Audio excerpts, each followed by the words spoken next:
আমি একটা কোনায় দাঁড়িয়ে দেখছিলাম দুটি ছেলে গেরুয়া বসন পরে মন্দিরের সিঁড়ি দিয়ে ওপরে উঠছিল। এত মন দিয়ে আমি কাউকে সিঁড়ি স্নেহ করতে দেখিনি। এত ভালোবাসা দিয়ে আমি কাউকে সিঁড়ি থেকে ধুলো তুলতে দেখিনি।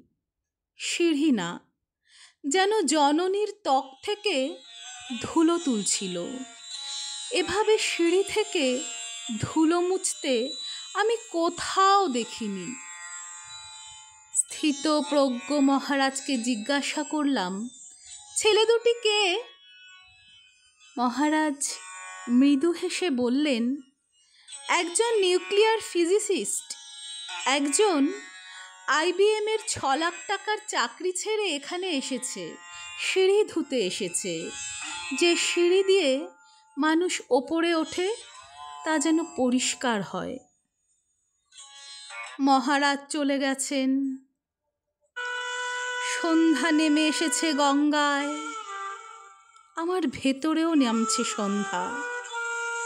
সারা পৃথিবীতে এত সিঁড়ি, সিঁড়িতে সিঁড়িতে এত দাগ, এত ধুলো, এত অপমান। আরতি শুরু হওয়ার আগে মনে হলো, যে সিঁড়ি মুছতে পারে না সে কোনো দিন মানুষের চোখের জলও মুছতে পারবে না।